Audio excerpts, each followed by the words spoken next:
So for me, once you recognize that those limits are like preconditioned, and to be able to remove beyond them, I feel like, the day walk. I get to do all of the stuff that y'all do, and I get to charge my melody now. Robert, what does it mean to be a black man in America? A black man in America, for me, personally, it's a privilege. Because being fortunate to be able to relax and have an opportunity in my life to have traveled. I've been to every country in the world except for two. And when I was able to be privileged to go into those countries, it wasn't just because I was American. They appreciated me. They appreciated me because I had a certain level of struggle. When I went to Israel, the people of Israel said, "Where are you from?" I said, "I'm American." They all grabbed me and hugged me. And they said, "We're brothers." And I said, "I want you to explain it." And they definitely said something to me very quickly. They said, "You understand what it means to overcome." Yeah. So everyone in this room understands what an overcomer is. Yeah. Not just because of the color of my skin, but the thought process that I've been able to instill in myself. Yeah. So I want to correct your words, Kevin. Please excuse me, because I'm starting early with this. We're going to go head to head. I like you. I'm not only a black man, I'm a successful black man. Oh, we can agree with that. Spiritually, I'm based. And I know where my privilege comes from, and that's from the Lord. That's Emotionally, I know my family is my base. Physically, okay, I've eaten chicken. They said a little louder in the back. Can you talk a little louder? It's the COVID-15. and financially, I'll leave that because it's tax season. I've been privileged to be a black man. Well, that's why it's important to ask that question. Because when you look at TV, you look at mainstream media, big pharma news, big tech news, they're saying black men don't exist. So you define it the right way. So I'm comfortable with that. Because I'm a cold-blooded man. So that's not a problem. So let's talk to you. Come on, Joe. Tell us what it means to be a black American. A black man in America. Power, period. He's the only man in the entire world, United States, where no matter what you look like, no matter how you dress, no matter how you act, people will be scared of you.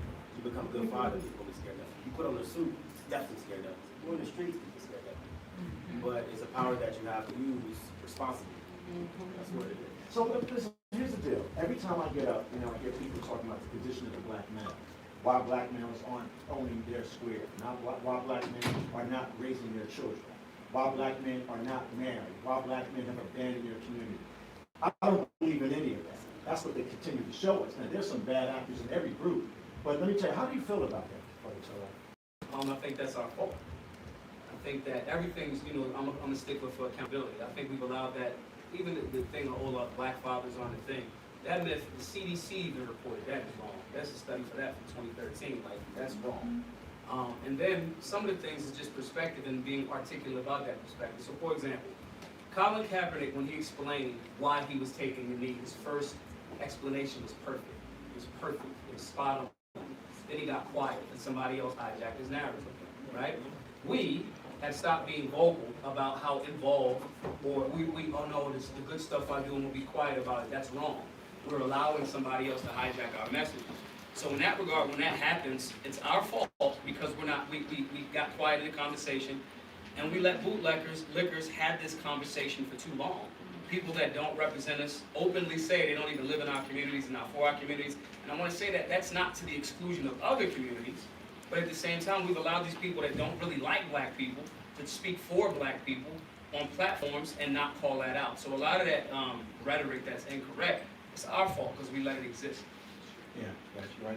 What about you, Joe? I think that for a very long time, we've had officials in government that have been able to create a narrative for black men.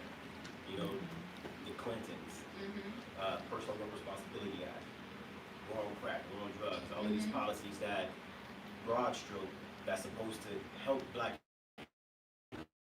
communities that have failed to help black communities. And so you have these people creating that, oh, you're a deadbeat dad. Says who? Or you don't work when you take our jobs out of the community. Are you guys gang members? Well, who's supposed to help us with the influence when we take the fathers out of the home? So that's why, for me, it's important to start removing these politicians who've been in office for a very long time who have been able to create this influence that impacts our community more than anybody else. And I tell people all the time, especially in the inner city, how do you have a Maxine Waters who's been there for 47 years? I'm 35. It was the hood when I was a kid. It's still the hood now. I'm a grown ass man. That's right. You know what I'm saying? And people still buy into this narrative. Oh, she's fighting for us. 47 years of fighting. It's time for you to go because you're not finished.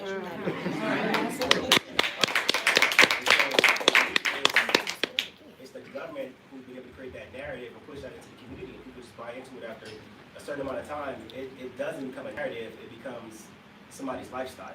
Well, you know, you're right. I'm normally on your side. So this is the first time I'm able to hear my brothers have a conversation. I'm normally on your side, so this is unusual for me. So I'm going to go through this process. What about you, Robert? I want you to repeat the question so they can hear it, because it's important. Repeat that question one more time, so you won't forget it. Well, I can't repeat that question because I'm on to the next one. You need to listen better. Now you're trying to play me.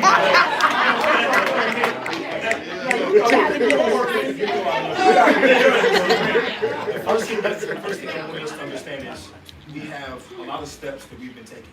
There's something that I want to do in this room so we can make this step. Everyone who's in this room that is not mixed or of the same culture as the black race, can you please stand up? I want us to give them a round of applause. That's right.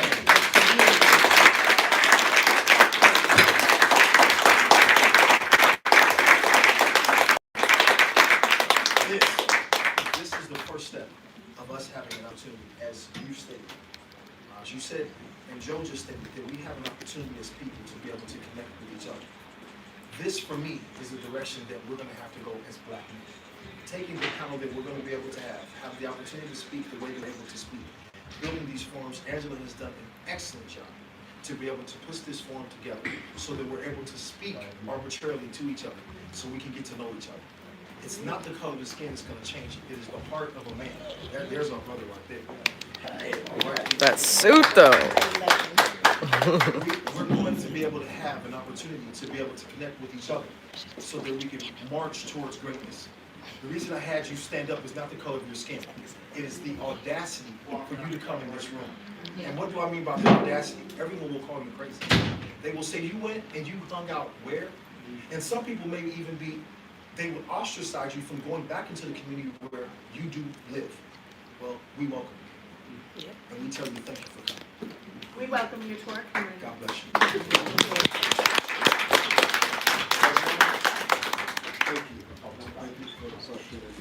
I'm going to slightly disagree. That's what it's about. Disagree. In that there is a history of government playing a role of taking black fathers out of That's right. and replacing the accountability with a check. And consequently, we have gone around our communities making families without accountability. And so the numbers are real. There's 72% of homes that are black communities that are without fathers. Yep. It's just the truth.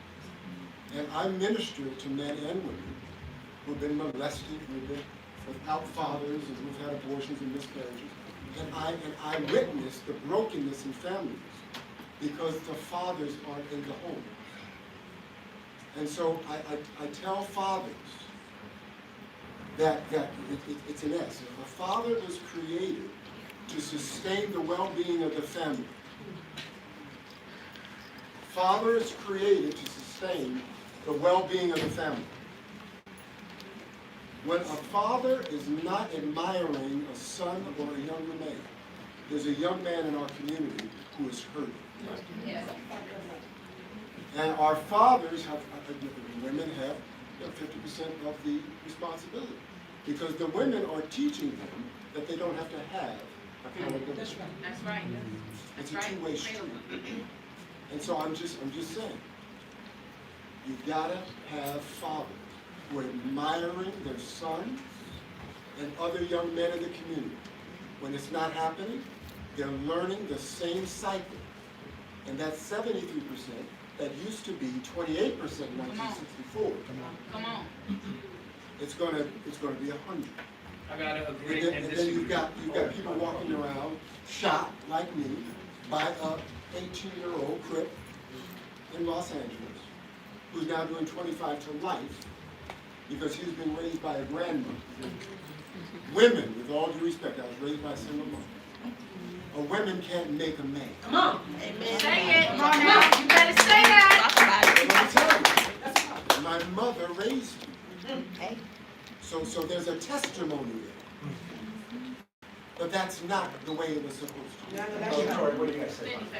The numbers are fudged. The numbers are fudged. I mean, to your point, I do agree that to pretend as if there wasn't a concentrated attack on the black community, especially the black father, anybody that disagrees with that is foolish. It's clear, and like, you know, God bless the dead, Dr. Francis Cress Wilson said that all of the areas of human activity, entertainment, education, labor, law, religion, sex, politics, we have been under attack in that regard. So I don't want to try to, you know, take away from that. But at the same time, we can't pretend like, you know, you say crip, and there's the other point of there being bad guys in any community. First, we got to look at the origin of that word, community, revolution, or restoration, some say in progress, right? Yes. To make up for those fathers that were removed. But we got to also look at the state. You made an excellent point in regards to government intervention and removing fathers from that community. You can't kill the flies and leave the garbage. The state did that. With most of the brothers that's in jail is there for nonviolent things that in Las Vegas and California are now lawful. So with that being the case, one, we adapted. We created, you know, surrogate families and so-called gangs, right? That also got infiltrated, right? So that's one part. And the other part is we gotta be clear on when we saying fathers, because it doesn't have to be biological. That's right. You get what I'm saying? So I'm not saying that in the form of to justify or give the brothers a way out that created the babies, but I want to add on to that. So it's not even necessarily a disagreement, just an addition. Well, no, that's perfect, but you know, I want to add to that a little bit. Yeah. After 50 years, 60 years of black leadership in America, we're worse off than we've ever been. We don't have And I'm leaders. like, let me just, I get you, I'm gonna get you. I'm gonna get you. But after 50, 60 years, you know, we're actually doing worse. And I blame all of the black Americans in this room for that, including us. It's our fault, we gotta start there and our square. Right? So after 50 years, 60 years of this, why are we still, our thinking still based in victimhood? I want to talk to you about that. Our victim. And remember this, are you going to remember this? That's my brother, That's exactly why we get on that. Well, I'll go with it with this. We are. I want you to really dig deep on this, because I talk about this all over the country. Our victimhood starts from the inside of ourselves. And what do I mean by the inside? The actual thought process, Kevin. A victim is someone who believes that the situations they've been put in will overcome the future of the recovery of the thing that they've been put in. Rape is a very serious thing. Do we all agree? If a person is raped, we have a choice at that particular time to say, I will indulge and stay in this victim position the rest of my life, or I will take that situation, turn it, and say I will become the greatest rape victim of all time. What do I mean by victim? The victimhood of a father is for the wife not to understand what the word husband means. I'm putting those two things together because the word husband, ladies and gentlemen, it means house bond, which means to bond something together. So the victims that we have inside of our communities, they have bonded together because misery loves company. So that arbitrarily for us, ladies and gentlemen, is something that it goes deeper than the surface. We have an opportunity to break the cycle, have the opportunity to stand on the serpent's head and say we're no longer going to stand in this thought process of being the victim that will lead to misery. I want to be the victim of success. Joe, what do you say? You run for office, you know what this is about. You've seen failed leadership in your district. We all have. And we still vote for them, or we don't go out. I mean, you know, well, I want to be involved with politics, but then when something politically happens to you, they're calling you up, trying to get it fixed. So what do you think? I think that it's the influences that we have over us. And I say that because, you know, growing up in my family, it's just like, you can't be this, you have to be this because of that. You know what I'm saying? Like when I first joined the military, served 13 and a half years, they say, oh, don't join the military, you're gonna die, and don't go fight no white man war. But we don't have jobs in our community, so what am I supposed to do? Get out, get involved in politics. Don't be a Republican because Republicans are for rich white men. So you guys are poor black people. I don't want to be a poor black person, I want to be a rich person, but I want to be a rich black man. You know what I'm saying? So it's about the influences that we see and the influences that we have to deal with every day. And a lot of times, You'll see this a lot. You've probably done it yourself. We'll take the fears that we have of the unknown and we'll put them on other people. Yes. You know what I'm saying? Like my son want to be a basketball player. I'll tell his son, you're not going to be a basketball player. I'm 5'6". I'm pretty sure you're going to be short. But he can be a basketball player if he wants. That was an example. I would never tell my kids that. That's like an example on a regular basis. We tell our kids all the time, make good grades in high school, go to college, graduate college, get a good job, and then retire. Never in the history of my family has anybody said, hey, if you don't graduate high school, start your own business. That's right. You know? That's right. Get a good credit score, go build your business credit, and then go buy somebody's company. You know you can buy sell companies just like you can buy sell cars, right? Because I do it on a regular basis. But nobody ever teaches our people that. It's go get a good job, go work somewhere, go work. And so now the mentality that we have is, I gotta get a good job. Not only do I gotta get a good job, I gotta get 2, 3, 4 good jobs. You know, and then we wonder why our kids are jacked up in school because we're not even there physically, emotionally available for them to be able to be successful and complement our success because we're too busy working jobs that are owning businesses. And then we get upset about gentrification. Well, had you bought that building, created this business, we wouldn't have a problem with gentrification but because our mindset is forced to in my opinion, that's why the majority of us are in the position we're in. I'm gonna leave the last one for you. What do you think? I thought I answered the question, so now I'm Answer it. Go ahead, it's another part. Is this something that you want to say? No, not really. I mean, so for me, I'm about building family, right? And so that's my ministry. And the problem also with husbands, see, I talked about fathers, but you brought up husbands. And I don't know how many husbands are in here or how many women in here are walking. That's a whole different topic. Exactly right. But here, I do want to leave you with it. All right, see, I knew it.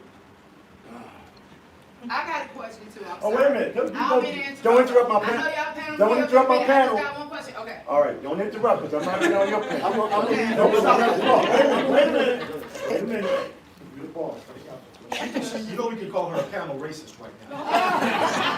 That's good. And as a pastor, you could probably imagine how to say this isn't about color for you. Right. It's about strengthening the family. Yes. And so for men, for those who want to be husbands, there's a key to how to keep this thing going. Absolutely. And the first key is to understand that you're the head. Come on now. Yes, say that. Okay. And that doesn't mean you're Lord and Lord. It means you're the head. And you have God-given authority. That's right. And in the God-given authority, there's a position that you take. And the position as is Christ is to the church. And that is the Son, as the S-U-N over your family. And when you shine, your wife blossoms. Yes. See, so many are waiting for our wives to do something for us. But we're not first in position. That's right. We're not shining. That's right. And so when Dad shines, the flower blossoms. And when you're in position, you get all that God intends for the family. Yes. It's a very simple rule. But too many of us are coming home, waiting for the dishes to be washed, waiting for sex, waiting for... And then we don't get it. And then we go to counseling. She ain't doing anything that she said she's going to do when we went through marriage counseling. Why is that? My first question, do you pray with your wife? No.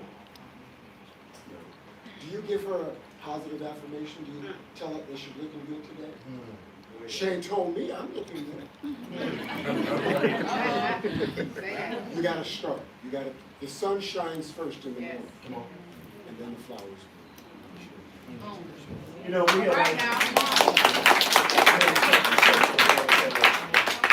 I don't watch mainstream media because I don't get up every day to listen to a lot. I still don't know how you guys watch that stuff. I don't watch it because I watched it years ago because it's all propaganda. But, you know, for the last couple of weeks I've been hearing this big discussion about, you know, crime in Black America. So I kept saying to myself, I'm a son of a murdered father.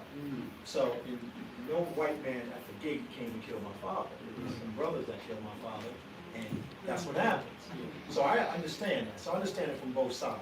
But my thing is this whole thing about crime. But I want to talk about black on black crime because we're in denial about it. We don't really have a conversation. Uh-oh. Everybody wants to, like, because, the liberal class in this country has fooled us so much over the last decade. I believe that everybody that's a Democrat or Republican, they believe they're Democrat or Republican before they're black. That's the problem for me. Okay, now, we never deal with the issue of black on black crime because the liberal class of this country continues to keep saying, oh, so many black people are dying by white people. So I'm always saying, don't worry about the barbarian at the gate, worry about the barbarian inside the gate that's doing all of the terrible things, including those leaders that you say aren't leaders, Correct. including all the people that have been pimping us for decades. I want you to give me some clarity on black crime, because I'm going to talk about your gun initiative, which I do support. Yeah.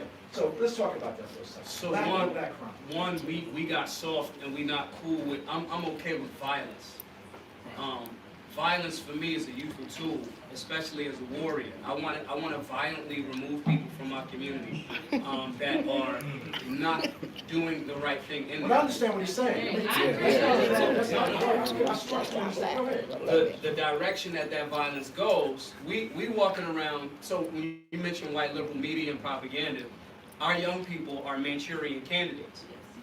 They've listened to a programming for a very long time that made them say and okay with, I get to kill you if you look like me. Imagine if I said this on, matter of fact, me and Brother Islam did a podcast with Dr. Boyce Watkins. I said, imagine if I made a song called, I'm gonna kill the Jews, I'm gonna kill the Jews, I'm gonna kill the Jews, I'm gonna kill the Jews. If you're recording this right now and you put that snippet on YouTube, it'll get removed. Come on now. Most of the music that I listen to, and I have a filtration system, I listen to street shit. I love it. I'm conditioned. However, I use it for the gym. But there's other people that don't have that filtration system, right? That don't understand the importance of safe and responsible gun ownership. Yes. So now we've given a bunch of people this programming. Now they're Manchurian candidates. Now the bing goes off in the club when you step on my shoe or I step on your shoe. Right. Now instead of calling that what that is, and then depending on liberal politicians to fix it for 47 years, Maxine Waters, to fix it, right? We then do the same wash, rinse, repeat. We go, stop the violence. The same urban radio stations that play the kill 'em, kill 'em, kill 'em, Teach. says stop the violence, increase the peace, put the guns down, but doesn't say use the firearms to defend yourself from corrupt portions of the state and people in your community that are destroying your community violently. I'm good with violence. I'm cool with it, right? It's a natural part of life. So the quicker that you redirect in that way, you start getting some of the, I believe in making politicians afraid. You should have a reason, your livelihood, it may not be physical violence, but your livelihood as a public servant is dependent upon your job that you do for us. That's why it's called real talk. You're supposed to talk just like that. Right. That's logical. What you're saying is very logical. Right. I just don't think a lot of people think that way, but you're absolutely correct. They don't think Right, think absolutely. layers. That's absolutely. Yeah. Right. So what do you think? I know the day that I was affected by this. My mother didn't cry that I turned 18. She threw a party and we had a great time. Because her son was getting a basketball scholarship to go play for a school that has never recruited a player from that city, ever. And to this day, they never have. But when I turned 25, I was at home. I had come back from a long basketball season. And when you're playing the CBA, which is the G League today, you're only making $75,000 to $100,000. So I'm going to save that money, go back home to mom and dad's house and go back for the next season. Louder. Sorry, excuse me. So in the middle of the season, on January 9th, I had an opportunity to come home after the season was over. And when my mother hugged me, she was crying. She said, we made it. We made it. She said, Mom didn't tell you, but from the age of 18 to 25, in Los Angeles, California, 50% of the black males are dead or in jail. When I tell you even now, you see, when I tell this story personally myself, I become emotional. Because my mother now today is 80 years old. I've lived to see my mother's 80th birthday. So the black on black crime that's within the communities that are demographically held, and I have to use this word, and I hate using it sometimes, by the Democrats. The New York, the Chicago, the Miami, the LA, the inner cities, they control the politics there. But they got black mayors and all this. All of them. Black police chiefs. Black police chiefs, and they are appointed. So I'm going to that point where it comes down to, at the end of the day, the black on black crime inside of our communities. The only way we can stop it is, as you said, we must address it. We must address the issue of problem internally. I said it before, it's internal. It is a switch that we must click to be able to realize that when we fly, how many people in here flown Frontier Airline before? Raise your hand. Okay, so when you get on the airline, you get on Frontier Airline. I had to take it last week because I had to catch up the joke because they closed the flight on me. Okay, but when you fly Frontier, everybody on the flight looks like little Uzi Vert. That's so sad. Can I get 2 claps about that, please? Everybody is a rapper. Hey, wait a minute, I got a phone up, I got a phone up. Please. Don't do it. Don't. I hate to bust up the party, right? Because I know we're all on CPT, and we all know what CPT means, right? CPT means that we're on color people time. So when we're on color people time, we tend to get a little off track. Oh, We gosh, got 2 that's more a men. warning. The All men right. want to take over, and Okay. people have questions. All right, okay, listen, I'm going to say this. I'm going to leave the last question for you, and then I'm going to close it up. I'm quite sure she's going to go for a break. Now, I'm going to change my flight from Frontier tomorrow. So, what do you think of black? Yeah, well, I'm trying that. Black on black crime. I think black on black crime is a big problem. That's because we have an abundant population of sensitive vascular boys in our communities. And I'll take a page from his book. It's because we got a lot of men who are not being men to the younger people in our community. But I also take a page from my Ray book because I'm, a combat veteran Operation Iraqi Freedom. I'm overly aggressive, even in the suit. That's why I like RZA and his whole crew over there, because we don't need a whole entire group of people to get it down. I mean, I've jumped in crowds of people and got down in my suit. And so I think that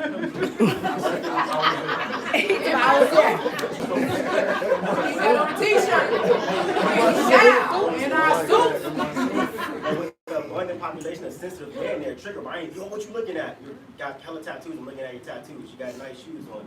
And for us, you think that it's normal to see somebody with this stuff on, but for them, it's like, you're looking at them because you feel like something's wrong with that person when that person put themselves in that position to feel like that. You know what I'm saying? So the biggest issue is we got a lot of sensitive dudes, and the biggest problem with a bunch of sensitive vascular boys is they get together, they listen to that crap on the radio, and they get together and they get guns.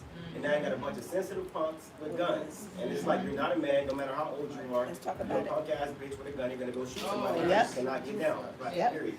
Well, I'm going to close this. That's the fact. And listen, I'm proud of you guys. I'm glad I came in to do this. I want you to tell me. Everywhere I can get to her, everywhere I can get her going, I'm going to go. So when she goes wherever, if I'm on the plane, I'll just take the plane and come to see her. I told her whatever she needs, I'm be there. But I'm very proud of you guys. Listen, this was great. I think Black America needs to hear your voice. And I think you need to hear your voice. I think you need to give her a standing ovation.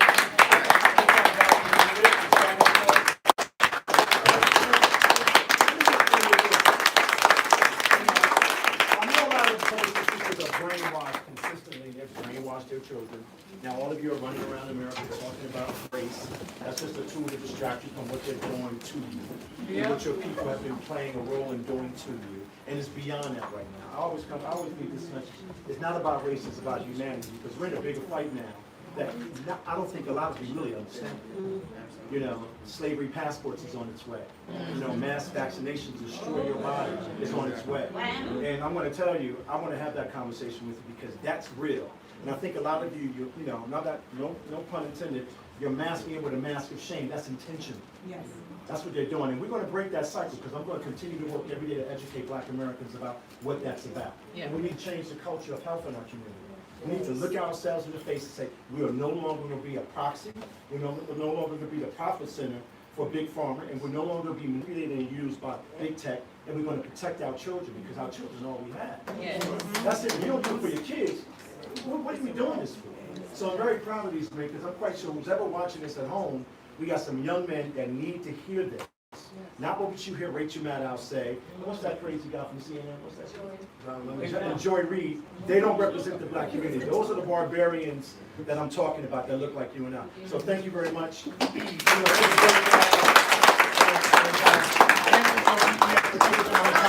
gonna talk from over here, right? I'm